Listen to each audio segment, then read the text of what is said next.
my guy, Chris Cicconi, the Italian stallion. Welcome to my world, man. Welcome to Mutual Connections, bro. I don't know how I feel about the Italian stallion, but I'll take the rest of it. The rest of I it's all would you. run with it. Are you kidding me?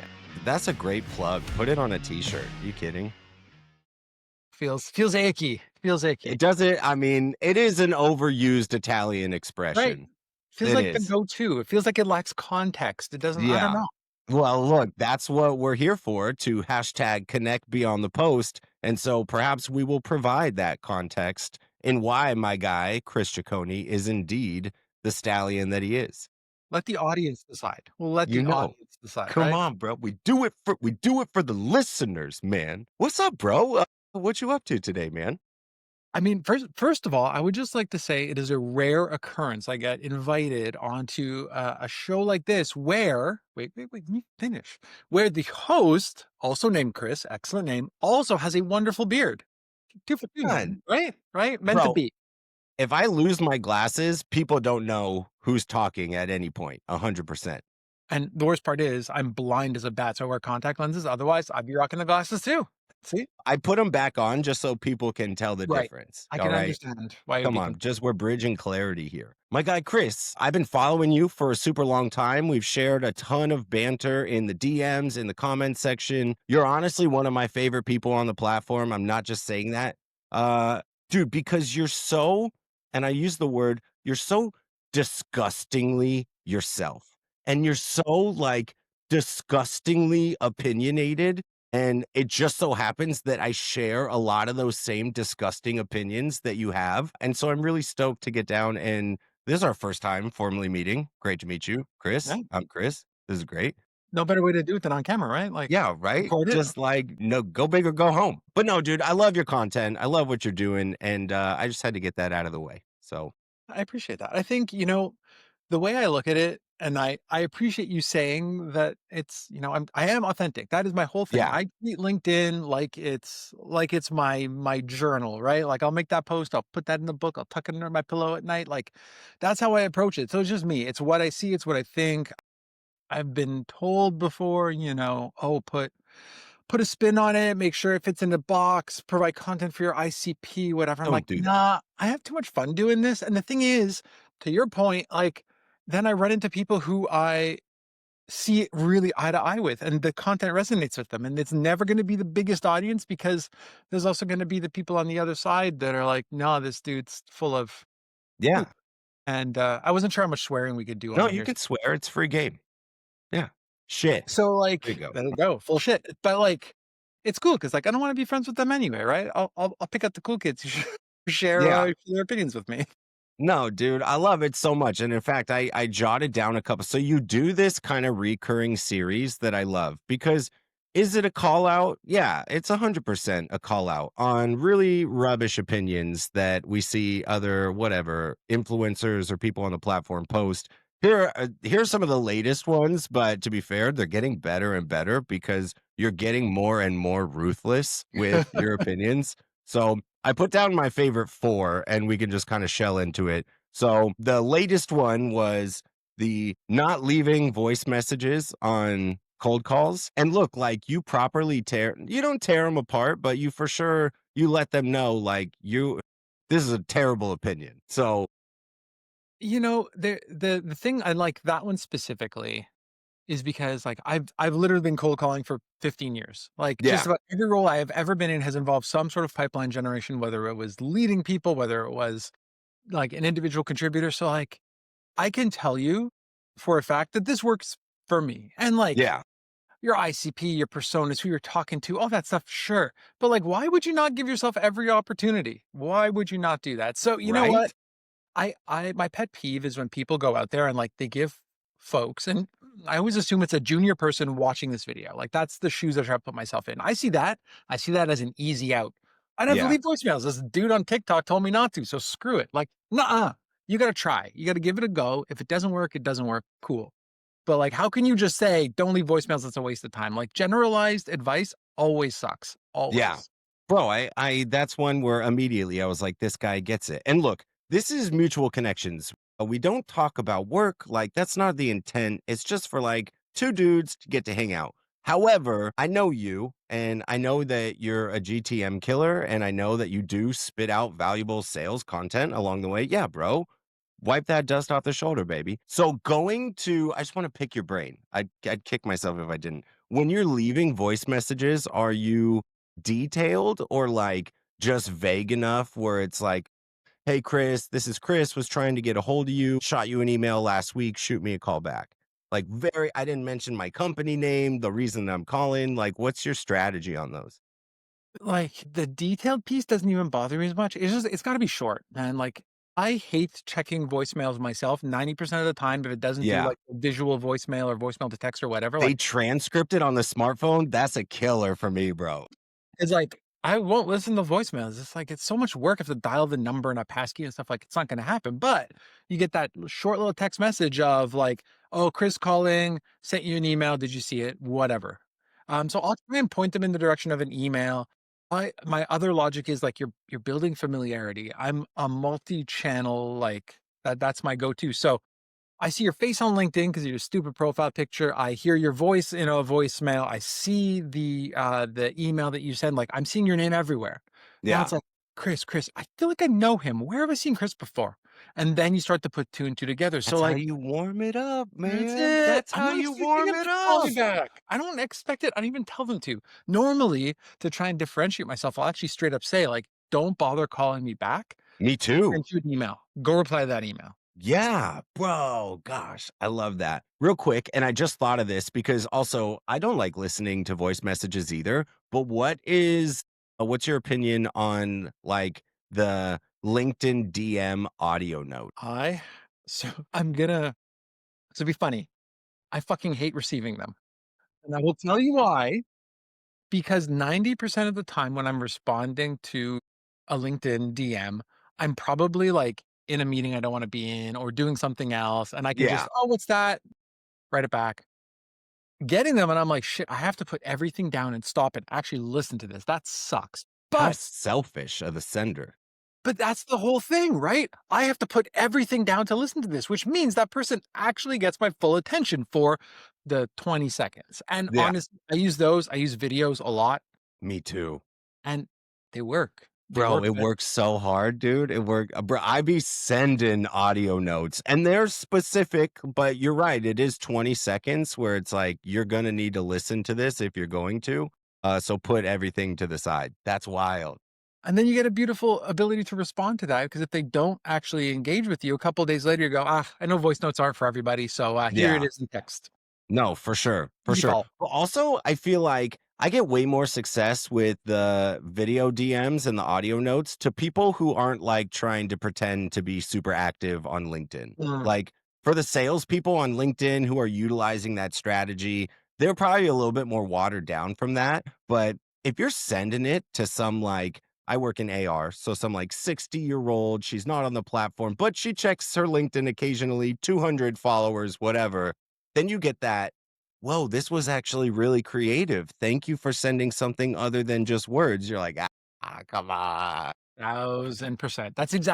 That's honestly the reaction I get almost every time I get a response is, "This is new, this is creative, this is different. I don't Yeah, get a lot of this." And like you said, it's not the people who are living on the platform because they get all the DMs, all kinds, all the they're time. dried out from it, yeah. 100%, 100%. So, I love it, bro. I wanna dig into a couple more.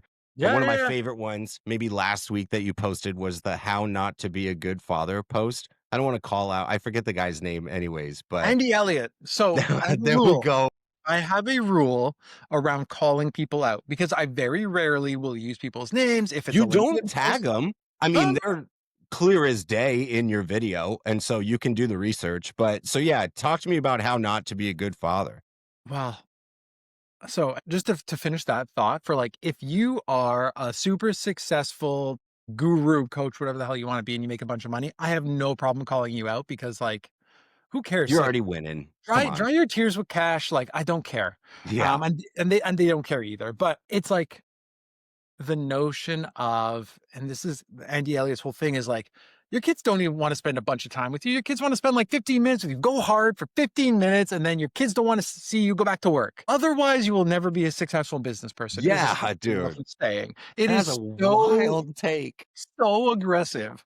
And, like, this is my philosophy around a business is, like, I have never been the person who's like, "I need a bajillion dollars." Like, that's not my jam. I Yeah. want to make a comfortable living, so I'm not stressing about cash, and then I wanna spend that extra time with my kid, with my wife, going on vacation, doing whatever. So for somebody to be like, "Just neglect every other part of your life so you can work," is fucking insane. It's insane, bro. It's fucking insane. It really is. No, that was probably the wildest take of any of the opinionated controversies that you put. All right, I got two more. These ones I resonate with because it just pops up so frequently on the platform. The humans who hate the headlines, like the ex dad or ex Google employee, Olympic champion 2021. Like, what's your play on the headlines, bro? I like them. Dude, like, my thing is, why are you gatekeeping headlines? Like, who cares what Yeah. it doesn't make a difference. It doesn't matter. And it kind of boils down to this concept of like, why does everybody have to be the same? Why do you have to have your headline be like, I am the director of sales at blah? Like, why is that necessary? Why can't it be, I'm a dad. I got cats. I like coffee. Yeah. So people see it, and I like that post had a bunch of people comment like, they have the dumbest shit in their headline. And like people comment about it all the time. Yeah. So like you're breaking like it's an icebreaker built into your LinkedIn profile. Dude, Like I'll I don't tell get you it. the friend request that I am approving is the one with a wild batshit headline all day. Yeah, Like 100%. 100%. I accepted one the other day. This lady was referring to herself as like a vampire, like a bloodsucker. Okay, that's an easy approval. I need to see what this life is Right? about, I need to know right? more. I need to Yeah. know more. No, I agree 100%. I and that's it, like goes back to the authenticity piece. Like be yourself. Be yourself. And there was another post. This was the second like humans who hate headlines. Yeah. Because the first one I think was like a recruiter who didn't or I that this saw was that. Yeah, yeah, I saw that one. yeah, like you won't hire somebody based on their headline. Like you have a whole resume for job experience. You have a whole section on LinkedIn for job experience, and you're gonna base your hiring criteria on their headline. Like, Yeah. no, I don't want to Get work for out you. of here, bro. I don't Easy. wanna work I don't for wanna work that for you. company anyways No. then, dude, you're missing the point. With bro, and I mean, again, going back to those buzzwords, authenticity, being genuine, like, the sword I will die on is people like working with people way more than people like working with companies or products. Like, it's just as simple as that. And so, if you're not gonna lean into that, then you're missing the scope of kinda like the beauty of the whole platform altogether. So, That's it. It is social media, and it's becoming more and more social media and less business professional networking. yeah. And No. like have to lean into that to make it work for you. 100%. All right, last one that and this one kinda goes into it, but there's a whole this is a very broad you did one on the LinkedIn rage bait fiesta, which is just like people are using this platform just to fight other people. And you know what? I'm in the comment section doing like the eyeballs and the popcorn emoji, just like, yo, this is wild out here, bro. These streets are mean. But that's it. Like, and it's another one of those things where folks don't have they're lacking the dopamine, and getting the impressions up makes them feel real good about themselves, and they do Yeah. it by just posting the most ridiculous shit and knowing people are gonna come at them. And then Yeah. they have the balls to sit in the comment section and try and defend their And ludicrous then opinion. fight everybody, bro. Everybody, and like, it's funny because I think I posted like a or I did I clip a post in that one too and put a Yeah, you screenshot of did. it?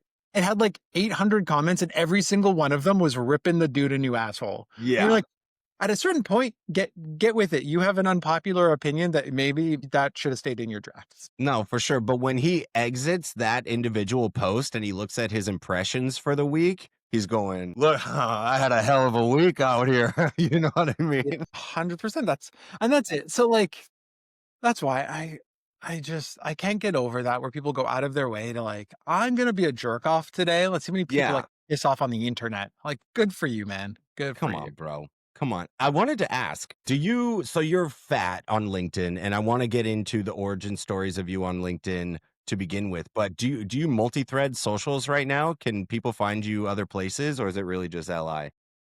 Just really LinkedIn. I ironically have a TikTok that I literally post my videos to first because TikTok does free captions. So I will post it to TikTok just to get the Oh, captions and then throw it up on LinkedIn.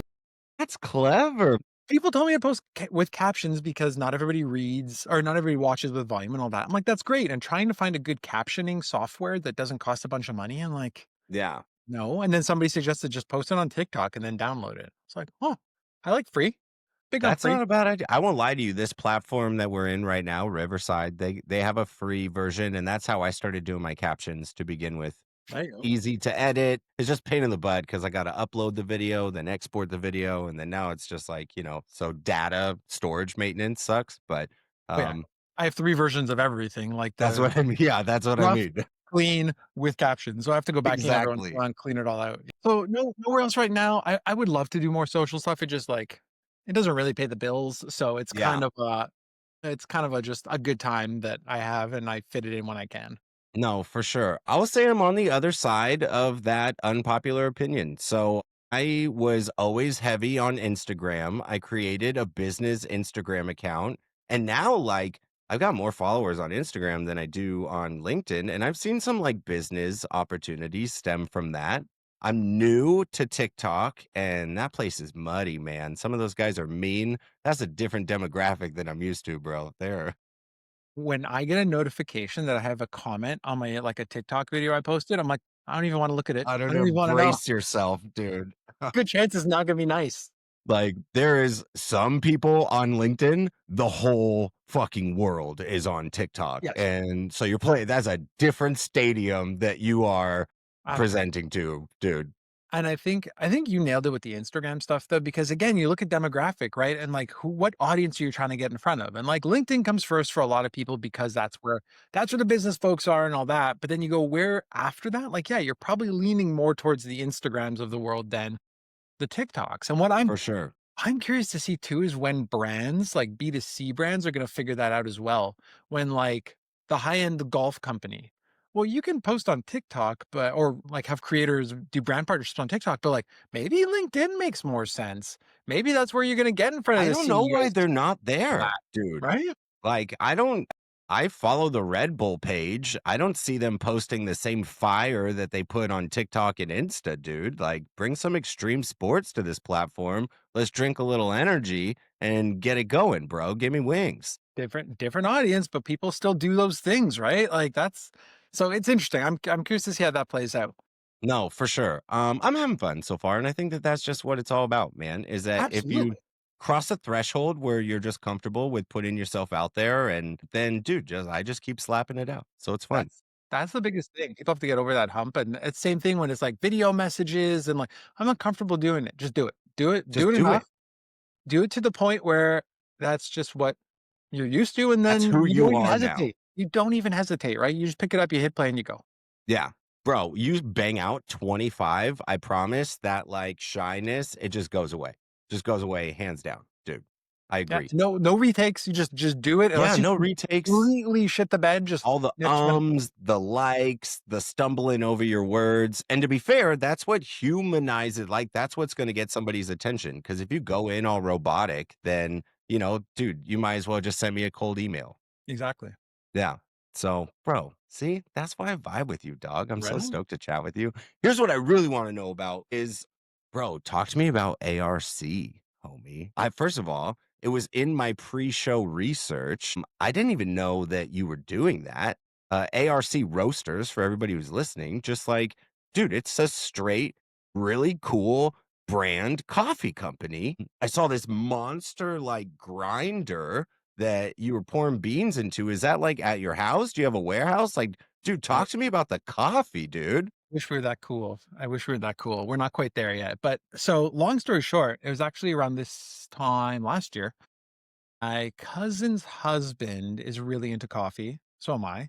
And then a buddy of mine that I met through sales networking stuff in Montreal, we're all into coffee. And we were chatting one day and I like group looped them together. I was like, it'd be cool to just go roast our own coffee. Like, let's roast a batch of what we want and just see how it goes. There's a place, awesome place in Montreal where you saw the giant, it was probably the roaster you saw Okay, actually, yeah, yeah. the Canadian Roasting Society, where you rent the roaster by the hour. They import green coffee all from all over the world. And you No get a menu. And you're way. like, where do you want to, what coffee do you want to roast? So we're like, hey, cool, let's do this Colombian.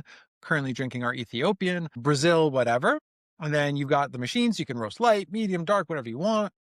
Did it once, kind of gave it to friends and family, and they all came back with like, dude, this like we would pay for this. I was like, interesting. What did you say? Yeah. There's that You want to pay trigger word. you're ready to pay for it. I'm willing to sell it to you. Yeah. So we went back and said, how do we name it? And we named it ARC or ARC because it's Adam, Remo, and Chris. That was easy. So yeah, we Yo, weren't super that's creative bro, yet. simple stupid, man. Simple stupid will always win. Are you kidding? So we got that. We sold to friends and family on Instagram, did all that good stuff. And then we're like, well, we should probably do like a website or something. Does anybody know how to do Shopify? Then my sister is the director of ecom for a skincare company. And we're like, hey, you know how to do Shopify stuff. Do you want to come help us out? And so she set all that up. And we're like, you know what? Screw it. Come aboard. And that's where that Yeah. brand was born because she's amazingly creative and came up with the whole like a little bit sassy, a little bit out there, a little bit of a strange take because like we want good coffee. We want to be able to say, here's where it comes from. It's fair trade. They're not employing children. They're not paying people a nickel an hour to work. Yeah. So we wanted to make it a nice clean coffee, but at the same time, like everybody takes that shit so seriously. They're like, "Wow, you've got to wait. What's the elevation? I'm gonna sip it through. Like I'm gonna use a spoon to drink my coffee." And like, Yeah. no, no, no, no. You can have good coffee and be a normal human being and not be all weird about it. So like we tried to pivot in that direction and just have a good time. And like the brand has resonated with people. So we love that. And yeah, it's been a fun side hustle. And we're like, look, worst case scenario, we've got a bunch of coffee we roasted ourselves that's super cheap that we can just drink. Yeah. It never goes to waste, right? Bro, it's a win-win, dude. And I on that with the branding and how you guys are teeing it up, it really does resonate with people because like you got your Starbucks group and that, those guys are all like frothy and high toity, but you guys are silly. Like what I related to in terms of like the beverage world is like liquid death.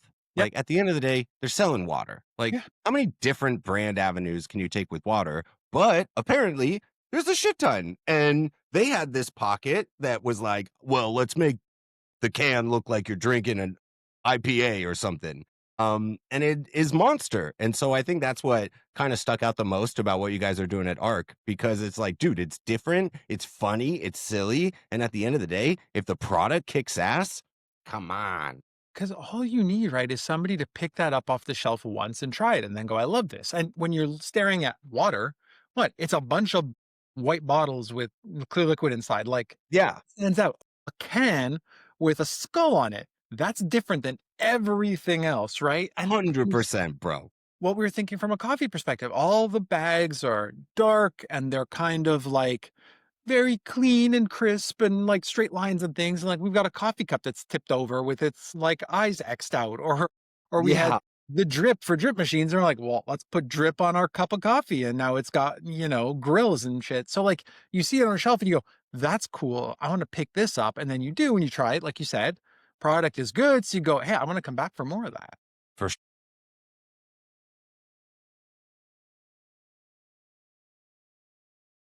Yeah.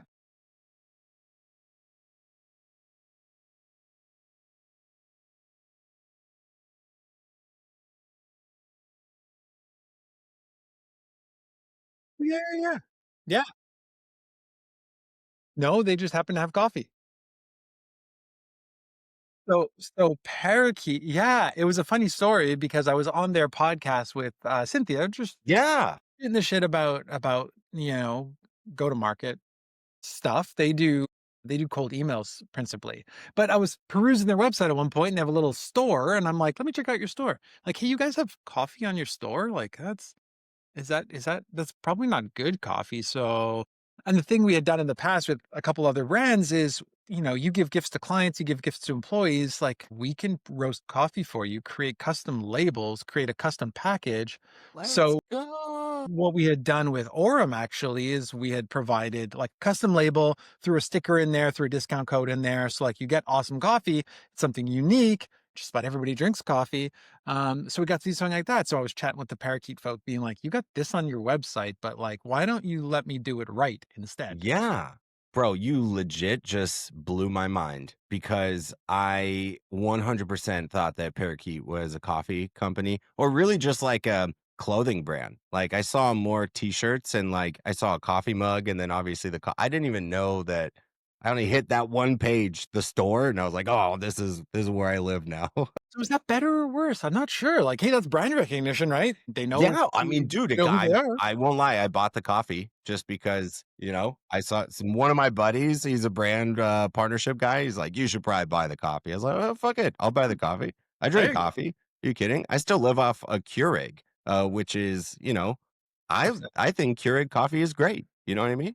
So this is all part of our ARC brand. We're like, if you like it, why am I going to tell you not to drink it? Like, it's so Yeah. dumb. Like, Well, and he, I'm not loyal to any of my dude, sometimes I do the donut shop or the donut house. I can go like HEB brand. Like, bro, as long as it's like a medium roast and there's no flavor, I will literally drink any coffee, man. there you go. So I love it. What a market. What a market, Chris. And that's like, it's been such a huge learning experience, right? Cause I'm like, I'm used to the B2B world. And Yeah. now you're going B2C, you're selling bags at 15 bucks, 20 bucks a pop. Like this, we started doing it. I'm like, this sucks. Yeah. Why can't I sell thousands of dollars at a time? Like, get me back in SaaS. But that's Right. when we started saying, like, hey, we can do brand partnerships with them. There's a couple local businesses here in Montreal that the offices are too small to like go get that industrial machine and pay the big bucks for it. So they've got like a home machine essentially, and then they go to Costco to get beans. I'm like, well, Bro, that's so fire. That's such a good idea. so, That's like, we'll such a good deliver idea. 5 pounds of coffee a month, something like that. It's not a huge amount, but they get good coffee, they get a local support a local business, and then Yeah. we randomly show up, we give them a little sign that says, "Hey, you've got our coffee in your coffee machine. If you wanna buy, here's our website, here's a discount code." Sick. Bro, you might make $1,000,000 just off of that idea, dude. Come One on. only hope. Well, we're like, "Why market to, like, try marketing through Instagram and all that when, like, I can literally put my coffee in an office with 100 people in it, have them literally try it for free because their company's paying for it, and give them a discount code to buy some." Like, No, come on. Well, I mean, look, from your B2B experience, your SaaS experience, your go-to-market experience, I'm sure that you know better than anybody else. People like a nice deal. And so the ease of it already being in their coffee machine, getting some type of, hey, 10% off, 25% off. Why don't you come hang out with us? Like those are the quick buzzes where someone's like, oh, yeah, okay, yeah, I'm going to do that. This is good. This works. Hell yeah, bro. Uh, There's okay, nothing wrong with it. Arc roasters is side hustle, super dope. You're still doing is Chris Cicconi Company, is that your main bread right now? Or you were doing partnerships with 983 Media Production? Are those three kind of just blended into who you are today or what? I do all the things now. So, partnerships with 983, that's a fractional gig. So, it's actually funny. 983 is the reason why I unintentionally, indirectly started my content journey on LinkedIn. Okay. This was like pandemic times and right at the beginning of it, because I had always sold face to face. I'd always sold in person. I was always in front Bro, of you were a door knocker? not a door knocker, cold calling, go to your office, Okay. Okay. but it was still all face You're to out in the face. field. I dig it. Oh, yeah, yeah. Pre-pandemic, like, we never did anything on Zoom. We would have a phone call maybe if we had to, but, like, everything was done face to face. And now we're like, "Okay, you can't do that right now." So I was like, "Okay, shit, what do I do? How do I figure out how to talk to a camera and talk to somebody else on the other side of things?" And I have a buddy of mine, and he was a streamer on Twitch. And he built his whole career out of streaming on Twitch, and then he started being a broadcaster for, different games and stuff like that. So I knock on his door and I'm like, "Buddy, how do I get into this? Because talking to a camera at an audience is what I need to work on." He put me in touch with 983 Media, which is a production company that puts on esports tournaments online. Sick. So it's like, "Yeah, okay, come, like, hang out. You can help, like, organize some tournaments, and then maybe we'll get you in front of the camera eventually." And so I've been doing random stuff with them for the last, like, 5 or 6 years now. That's That's it. sick. Got in front of a camera, got to do, host esports events and comment on esports events. It took its own kind of side direction where, like, I got to travel to Iceland twice to do events. I got to travel to Vegas to do events. Super cool stuff, fun. made a couple bucks and learned essentially a new skill. And that's where I'm like, I'm doing all this video stuff. I can put this on LinkedIn. I started doing it there. And then as 93s continue to evolve, the founder, who's again super creative, brilliant guy, puts together all kinds of amazing shows. Like, I'm not great on the sales side. I'm not great with networking. Can you come to events with me? Can you come help me sell? Absolutely. So 93s just continue to be this stalwart that's always hung around. We've worked together a bunch. It's kind of on and off depending on what's going on. But that's Sick. yeah, it's just another kind of side gig. And then the Chris Cicconi company for the last 2 years was essentially my mainstay. Ironically, I actually started now 3 weeks ago at Knowledge Now, which I had I approached. saw that. Yeah, I'd approached them around the consulting business because what I've done a lot of in my career has always been like that first sales hire somewhere, new division, new company, whatever. I Mm. love working at startups. I love having an impact. I love having a voice where people will actually listen to me. But I've also learned that like not everybody can hack that because it's a very unique, it's chaos. There's no support. There's no structure. Yeah, and it's risky because a lot of those are startups and it's short-lived and you're just they hand you a bunch of details and go like, "Hey, figure it out, Chris. Try and sell something." And if you don't sell anything, we close, by the way. Yeah, yeah. No pressure. So that's why, like, what I started to do with my consulting business is working with those founders and go, okay, if you hire a new salesperson tomorrow, there's a good chance they will fall on their face and you will lose 6 months of runway and they will cost you a bunch of money. Instead, bring me on fractionally. I'll work with you and we'll sell in the meantime, but we'll build out a playbook that you can then go and take and hand to that first sales hire. So like that's what I was doing, just jumping from like, startup to startup, working with different founders, helping them understand and how to position their product, their offering, whatever it was in the market, and then giving them the tools to be successful. And it was a blast, but at a certain point too, you start missing like, man, I miss the long-term stuff. I miss working with people instead of like Yeah. with clients. So when this came up, I was like, again, small startup based in Canadian, small Canadian startup, kind of in my space that I've been used to. I was like, you know what, this one feels right. Let me give this one a go. So are you full-time in that I'm right now, full consulting? time there right now. Yep. Dang, because I picked up that you kept referring to the Ciccone company in past tense. Is that a past tense or is it just we just put them on the bench for a minute? Okay. I'm still doing little things here and there. I'm still working with 983 a little bit. I still have another kind of client going on. So I was straightforward with knowledge now. Like, hey, there's no issue here, like full time, 40 hours a week kind of thing. I'm 100% on that. But, you know, outside of those hours, I'll be doing a little bit of extra work here and there. No. And that's Uh, fire, man. That's fire. and they were good with it. So like that's what matters, right?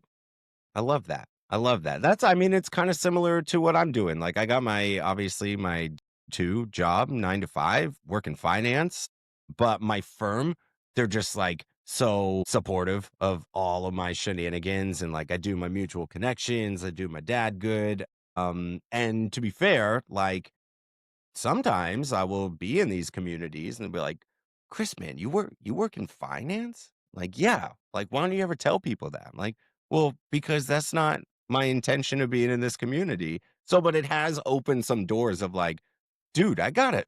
We need to talk to you, bro." So, my team's super supportive.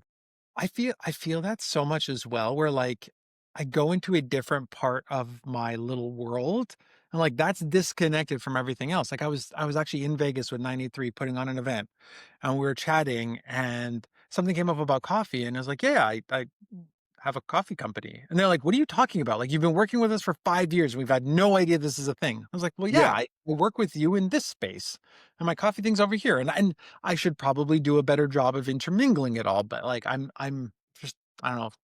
Doesn't feel like who I am, like to No, go for sure. myself too much. I don't know. It's weird. No, no, dude, I dig it. Well, look, and I'm coined for saying sales today, so yucky, bro. There's so many poor, like, it's just yucky. I don't even like asking anybody or a prospect like my favorite type of persona right now is the social selling where you kind of just get to be a lunatic in any avenue that you are. And if you lunatic hard enough, like the people who need it are going to come to you. And so make sure you've got a network of people who you're like, whoa, this could make me a couple bucks.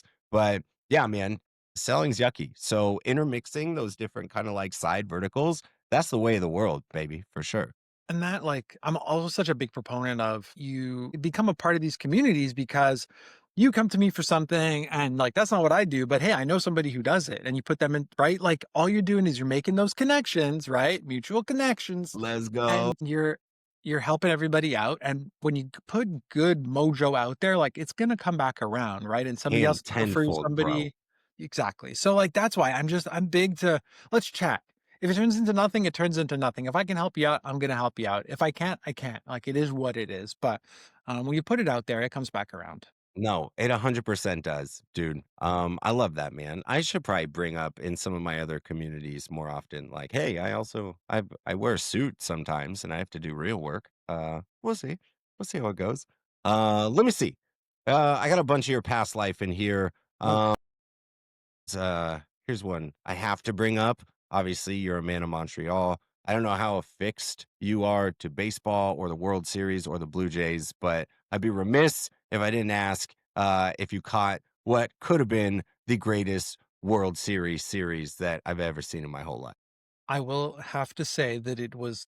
I mean, it's the greatest series that I World Series that I've ever seen.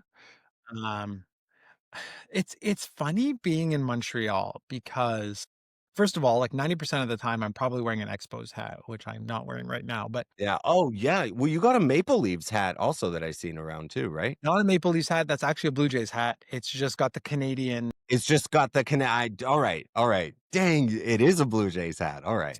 So that goes back to my Montreal Toronto thing. So like Montreal is very unique in the sense that it's a bilingual city, the French big French community in it, big French influence in it. And it's a whole political thing I won't entirely get into, but there's a big push for like if you're in Quebec, you should speak French. If you're a business in Quebec, you have to communicate in French. All kinds of rules and regulations that a lot of companies at a certain point were like, this is a lot of work. We're going to move to Toronto and just operate there as like Yeah. our HQ. So there's always been this tension between Montreal and Toronto, where Montreal is a more cultural, vibrant city. Toronto is more like the mini New York City type of vibe. Yeah, a little more capitalistic, suit and tie, blue collar, like, let's get Yeah. after it. Yeah, so, like, there's kind of been this back and forth. So, like, you will never see me caught dead wearing a Maple Leafs anything because I would rather them lose than even watch the Montreal Canadiens win, I would almost say. Like, so that there's a bit of tension there. But for the Blue Jays, since we don't have a baseball team and I'm a huge baseball fan, definitely cheering for them. But at the same time, with the Jays losing, I can very easily say, like, yeah, well, Toronto sucks, so fuck them. Yeah. So it's kind of Come on, win-win for baby. me. You had me in the first half, but It would have been nice to see him win, don't get me wrong, they were definitely Canada's team, gee. but Hold on. Give me 1 yeah, sec. 2 you're good. seconds. Did you hear that behind me? Said I someone's did. at the front door. Give me 1 sec. Well, this guy's about to be called out. First of all the door knockers out there who still roam the residentials, good on you, man. I never did that. This Totally. guy is uh Chad, insurance restoration specialist for roofing. Okay. And so we had a quick commercial break so that this guy could drop off. He did business card and he stapled it probably to like a nice little note that I won't end up reading, but honestly, I do appreciate the hustle. Absolutely, and I think that being a homeowner, when people knock on your door and offer you, like, something that actually makes sense, like, I will buy. I Yeah, absolutely will buy. no, for sure. I did pest control through a door knock. I was like, yo, I got bugs inside and outside. You're telling me you could help? Let's go. Yeah. All I right. I actually derailed us, but I want to finish this back to the Blue Jays. yeah. Yes. So I guess my question is so Montreal doesn't have a baseball team. I can only imagine that there are others in the city like you that are like, shit, if I got to follow somebody, I'll follow the Jays.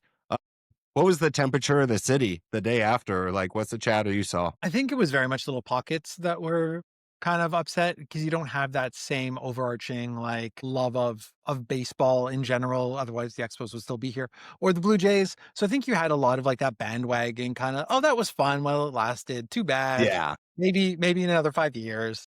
To the real world now.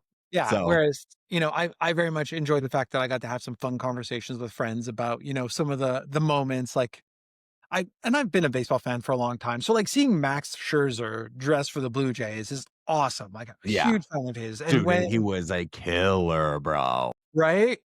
And when they go to the mound to pull him and he's like, You know who I am? Do you know how many Yeah. World Series I've won? Like, Go dude, back to I the got bench. 20 more in me. Go back to the dugout, my dude. Yeah. I'm gonna wrap this one up. Like, Yeah. that stuff for me in baseball is like that's the stuff I love when you have those characters because the game moves more slowly, right? So you have that time to see them interact and you see all that.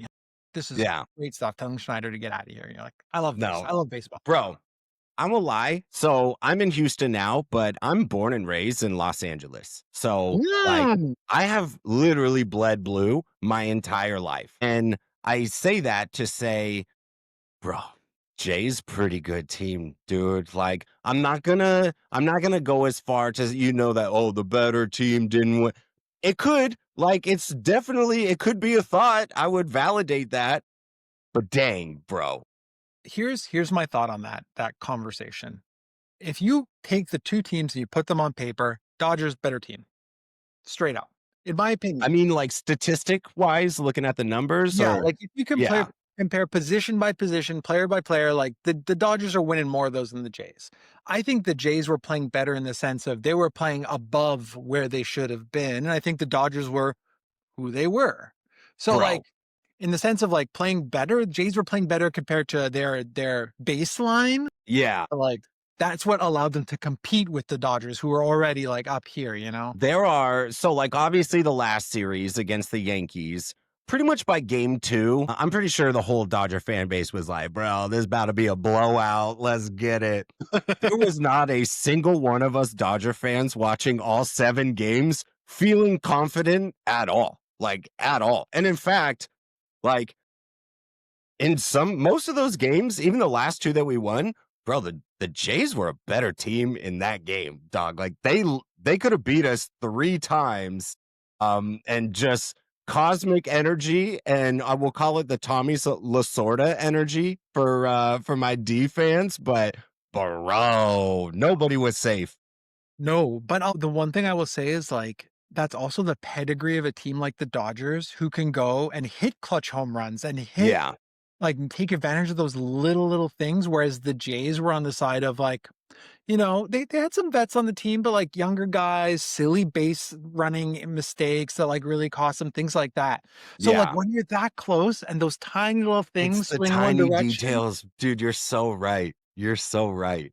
that's what I love baseball for. It's like the nerdy sport, which I love because you look at all like the stats, all the everything. And then at the end of the day, it comes down to a ball getting stuck in a wall. Like it's Yeah, wild stuff. bro, that had to piss y'all off. I'm not as familiar with the rules of what is considered a wedge and what isn't. It looked wedge to me. I mean, it looked like a wedge. Totally. And like that's the thing. It happened. I'm like, what are they doing? And then they bring up like what the rule is. I'm like, I have never seen that in my like 30 years of watching Yeah, baseball. right. What? Dude, and for that, it got perfectly wedged Yeah. under that. Like, what a series of unfortunate events, dude. Oh, man. There was one of the guys covering the Blue Jays went out to the outfield after that game and was like, I'm just gonna stand here and just chuck balls at the wall as hard as I can to see what happens. And like could not get another one stuck, right? Pretty sure I watched a YouTube video of somebody, they must have did 120 slingers and not one of them wedged, bro. Not Nothing. one. It's God. wild stuff. That's so shitty for the Jays. I'm a Dodger Baseball. fan. I felt so bad. I really did. Uh, Stoked, obviously, back to back. Let's go. But as like a sports fan, That's the thing. You're on the side where like, do I want my team to win or do I like that feel good story is yeah, still I'm a feel good great. dude. Take me on the emotional roller Hey, coaster, bro. it's such a cool experience to see, like, even if it wasn't the Jays, even if it was another, just seeing that happen is anyway, Yeah, amazing series. Like that's it the was thing. At the end of amazing. the day, you get to say, like, I watched something historic happen. 100. It's like the amount of people who watched it, to see the quality of the games, everything was just next level. Dude, it was top notch. It was just 2 absolute monsters of teams going after each other. And I think, like, for baseball as a sport in general, that's what you want to see, bro, Totally. all day. Absolutely. Yeah. Absolutely. So, look, man, we're at 45, but I want to hit you with one more. I don't want to veer too hard, but again, I'd be kind of remiss if I didn't just kind of pick your brain on going back to some of the consulting stuff you're doing. Mm. Obviously, you've worked with a ton of different startups. How do you like when you are developing a go to market strategy? what are some of the details of some of these clients that you're working with? Like, what is the need to have information for you to be able to assess, develop, and then roll out? Like, what does that look like in your world? The first number one thing that I hammer home with everybody I work with, and I find it challenging because a lot of people don't have the answer, but like, what actual problem do you solve? Because you have so many folks who come out there and they're like, I was a developer and this little thing was annoying to me. So I went and built something that solved that problem. You're like, okay, dude, that's great, but like that's not a problem for 99% of people. And at the end of the day, it is very rare that somebody will change or buy something just because it makes their life like 1% better. If it solves a problem, like now you've got something. And if it happens to then help out a couple people, great. But if you don't have the basis for actually solving a business problem that companies face, like we're dead in the water. And the amount of folks that don't have that is wild to me. Yeah. So a lot of my initial go to market strategy is let's guess at what problems you could be solving. Now let's go out in the market and talk to the people you think are our personas or ICP, and let's validate that because that's the other thing, right? Founders, early stage companies, oh, I've got 10 clients. I've got product market fit. Like, hold on. Who are these 10 people? Oh, your uncle? Cool. Yeah. Oh, one of your investors? Great. That's a load of shit. Let's start from scratch today. Let's go get actual clients who you actually help and let's understand the value that you bring. So for Dang. me, it's like just let's get the basics down because honestly, the execution, it sounds a bit silly, but like the execution stays very similar, right? You're going to use different channels. It's the messaging within those channels that is what's important. And if you don't solve a problem, all of this stuff you're going to talk about is just going to be a waste of space and people are going to ignore you. Dude, I think that that's hit so hard. And I was just on a webinar the other day. We are talking about buying software and issues that buyers make. And it's not knowing what the problem is, but kind of like blending that into a GTM strategy for a newer company. You know, there you can have the Chinese buffet of service offerings, but I feel like when you take that approach, like they all could be dope, but you lose like, hey, what is the thing that I'm looking to help you with the most? And so going back to that like simple stupid commentary we were touching on earlier, I love that angle because I see way too many companies that are just starting out and you got killer branding and the logo and it's like, but dude, and gosh, I'm going to leave this part in. I'm not going to make a real. Let's use Parakeet for example, which by the way, I love them. Super love them. I'm already a fan. But just a simple fact that I had no idea that there was actually like a sales machine or outbound motion strategy woven into that. That's the type of you need to draw it back. This is the problem I'm looking to solve that I think you're hooking these dudes up with the most. And like I worked with one specific company and they worked in higher ed. And what they did was they basically used AI to help facilitate the ability to go after grants that are out there for their Mm, researchers.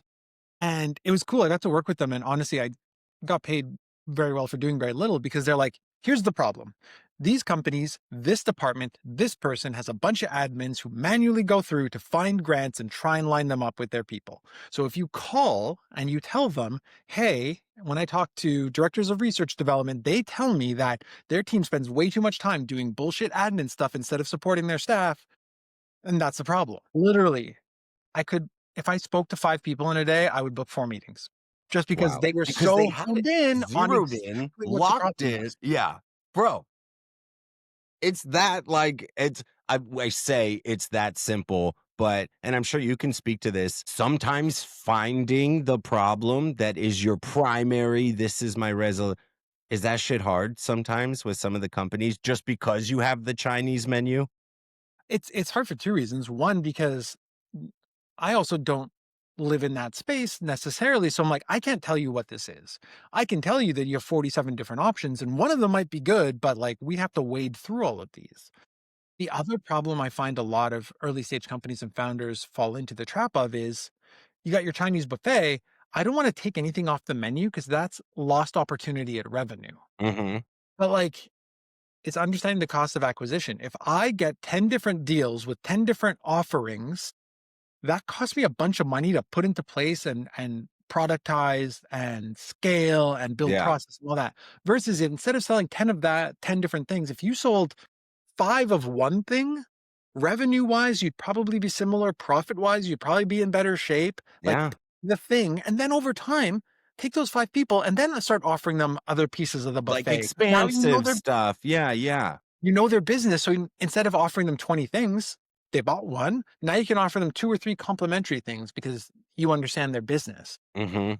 So, like, it just and I get it, don't get me wrong, like, starting a company, starting, like, a SaaS company or whatever is challenging, and, like, Yeah. you want to go get as much revenue as you can. But at the same time, you can dilute your product, you can dilute your brand, you can hurt yourself more by just selling to everything to everybody than if Yeah. you just focus on that one thing, No, man, you're spot on. Well, and it's super overwhelming to the buyer as well. right? Like, look, I love if I'm going out to eat, I love a good Chinese buffet. But when you're Absolutely. sitting there, you got white rice, chow mein, you got what, you know what I mean? Like your Panda Express only lets you pick 4 sides in one of their bundles. When you got the honey chicken, I got the orange chicken, the beef and broccoli for sure. Oh, but then you just added this new fire chicken option. Like it gets very overwhelming. And I'm just trying to spend a little bit of money, give it to you, and walk away with a problem solved, which is my appetite. And right now, it's very difficult for me to do that. And that's such a perfect example of you talk about the traditional Chinese buffet where you walk in, you have the buffet, you pay 20 bucks or whatever it is, and you get whatever you want. Like that's fine. That's not the reality in the business world because I don't just sell you my product and you get all 20 things for 20 bucks. No, you have to pick one thing because that's what you get for 20 bucks, right? Like not apples to apples. The Panda Express one is actually a much better explanation because, well, yeah, you want 5 sides? You can pay a bit more and get 5 sides. But, like, when you're trying to sell something, cost matters. You don't wanna Yeah. spend more and get 5 sides. You want what you want. So, yeah, man, it's just like it's focus. It's all about focus, and I think the companies that do really well stick to one thing, figure that out, master that, and then you can go and explore. But, like, do that one thing exceptionally well. Hell yeah, man. Well, for everybody tuning in, you heard it here first, hanging out with my guy, Chris Cicconi. He's all over the place. He's brewing coffee, he's building GTM strategies, he's consulting, he's working with media companies, living the dream. Dude, I said at the beginning, honestly, been following you for a while. We got the chance to share some like digital banter, but this was super fun. I was so stoked to Totally, meet you, dude. and I just value all the bullshit that you put on the timeline, man. I really do. Oh, right on, man. I appreciate it. And honestly, this has been a blast. I love it. Like, it's one of those things where you look at it and you're like, shit, time's up. Like, what did we even talk Yeah. about? Like, Bro, we burned a whole everything, we're nothing. at about the hour mark. We I burned know. it, dude. Wow, man. Thank you so much for having me. It was an absolute pleasure. Anytime a guest, bails on you or something last minute, you let me know. Bro, I'll call you. I'll call you. I do some group rodeos as well. Like, look, dude, we Ooh. know so many people in the same network. Like, Oh, yeah. we do it with Nikki or with Jake or with Lindsay. Like all these guys that I know, you Oh, like we're for all in the sure. same kind of circle. So For sure. That'd be a great this is time. the first one. This isn't the last one. My man Chris, thanks for hanging out, brother. We'll catch you on the next one, brother.